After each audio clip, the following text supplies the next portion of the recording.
Mahsa Amini was killed on September 17th, 2022. Mahsa Amini was the goddess. Mahsa Amini was Eros. Her murder was the murder of the goddess. Her murder was the murder of Eros. She was arrested for wearing her hijab, the Islamic head covering mandated by Ayatollah Khomeini when he took power in Iran.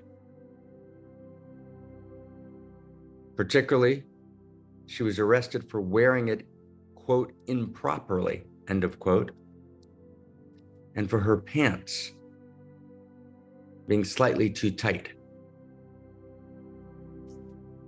Mahsa Amini was not an activist. She was not involved in the political struggles of Iran. She lived in a small village. She was modest, shy, inordinately good. She had gone to Teheran to visit her brother and was arrested while with her family.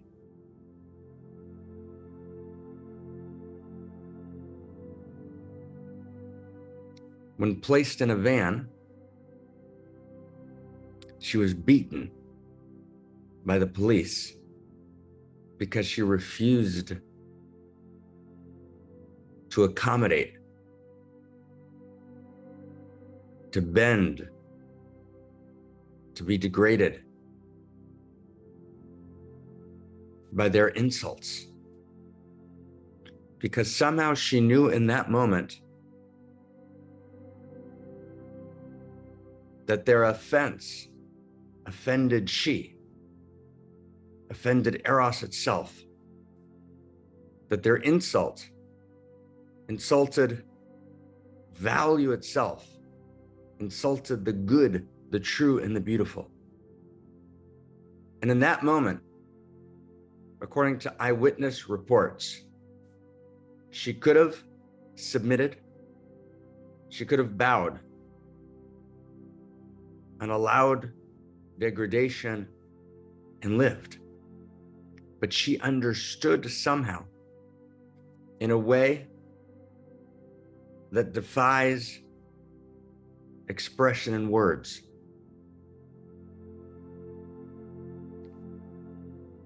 that to allow the insult to her being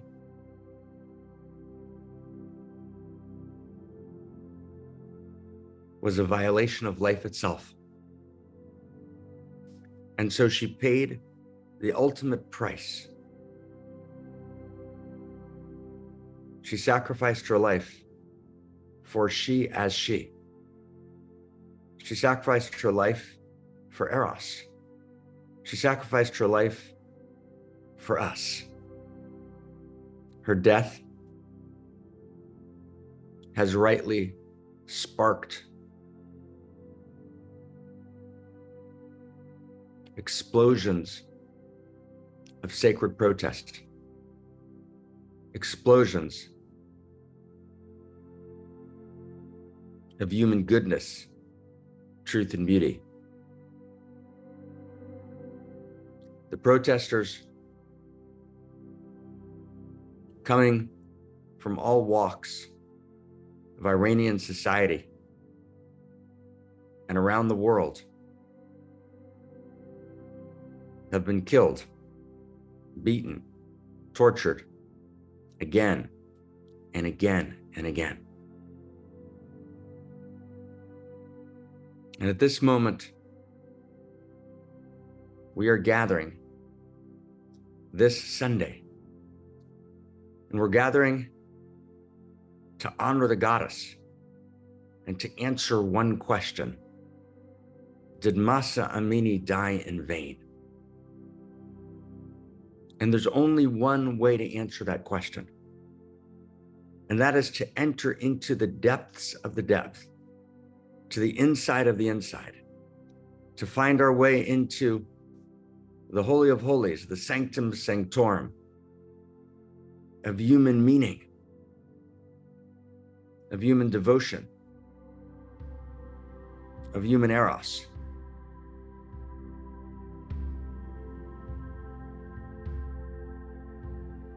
And understand what's at stake here. What do we mean by the goddess? What do we mean when we say she?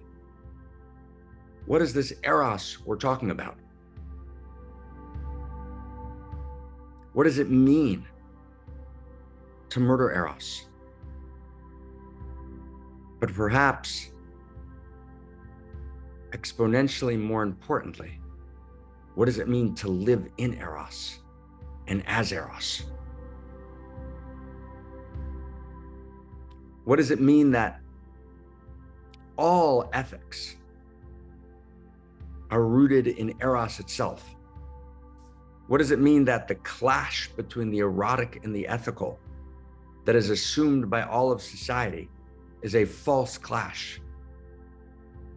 We assume that the erotic and the ethical oppose each other.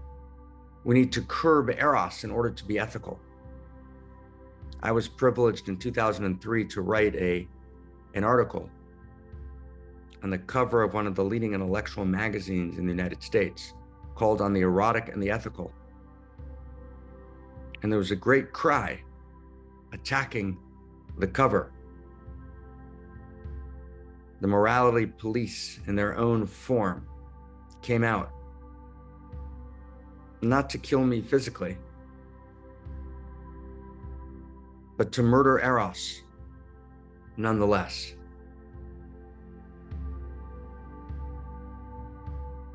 But in truth, friends,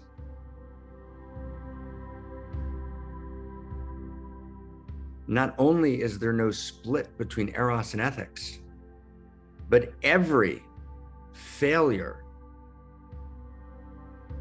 of ethics, every murder, every deceit, all acting out, all pettiness, all violation is a direct result of the collapse of Eros. All ethical breakdown derives ultimately from the prior breakdown of Eros itself. And the only way to reclaim ethos, to reclaim goodness and kindness and sensitivity and radical empathy and open heart and the sacredness of shared joy and tears and the delight and wild gratitude for each other, for our eyes, for our hearts, for our souls, for our embodiment, for the wonder of being an embodied, incarnate human, fully alive and fully awake, wildly good, wildly kind, and wildly free. The only way to get home to that place is to reclaim Eros in its deepest realization, is to reclaim Eros in its deepest expression, is to reclaim Eros in its most profound, urgent, ecstatic, and sacred meaning. We are coming together, all of us from around the world, in a unique self-symphony of Eros. Tenderly, with so much respect and so much honor, I want to invite you, yes, you, to come knowing that you're bringing yourself as a unique incarnation of Eros a unique incarnation of divine aliveness, a unique configuration of intimacy, a unique pattern of desire that never was, is, or will be ever again. And that your Eros and your aliveness and your intimacy and your desire is precious before she, is precious before the divine. But not only is it precious before the divine, in your Eros and in your intimacy and in your desire and in your aliveness, she, reality, finds her own self-fulfillment, her own self-realization.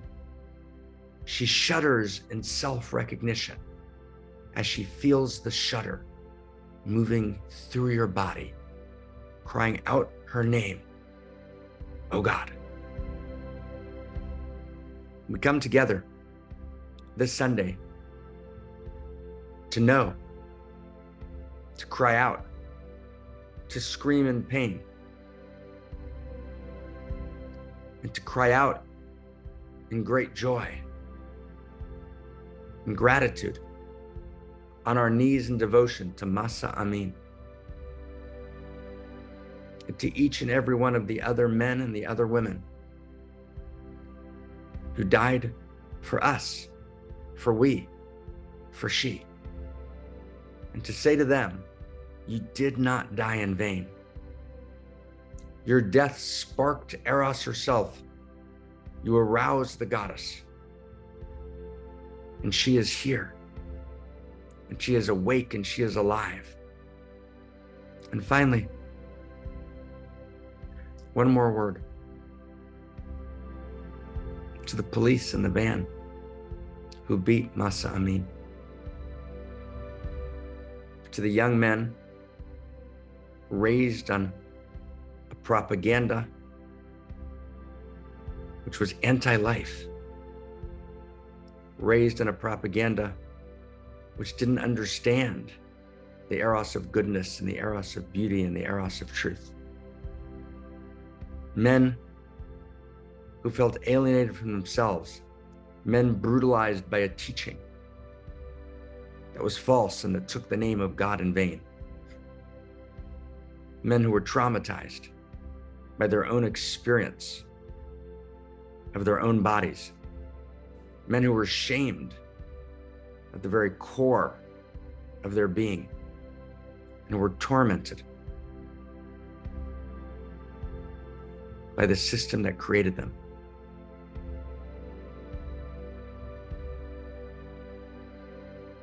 There's always a path home, young men. There's always a path to liberation. There's always a path home. Find the goodness in your own hearts. Find the kindness in your own hearts. Find your way to the understanding that your embodiment is good, and that the feelings that pulse through you, if you trace them back to their root, they're not in violation of the Prophet. They're not in violation of Islam. They're the deepest expression of Allah Akbar, of the great surrender to the goodness, which is God. I can't forgive you, young men, but you have to ask forgiveness. You have to find your way home.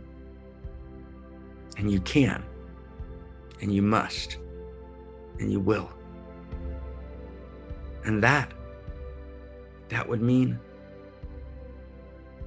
in an unimaginable way, that Mahsa Amini didn't die in vain.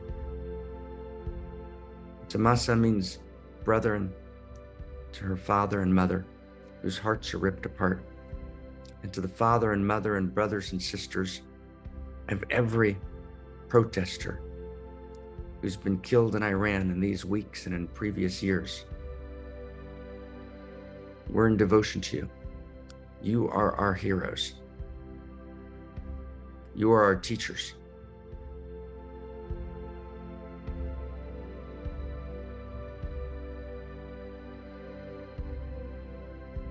Go in peace on the next stage of your journey, and be with us, if you can, this Sunday morning as we gather around the world, sparked by the spirit of she in thee, by the flame of Eros and ethics that lit up your heart and that now flames as unimaginable beauty enwrapping our world. We come together this Sunday. Please be with us in the fullness of your beauty, in the fullness of your Eros, and let's love this open to Goddess herself. And so it is, and the word is good. Amen.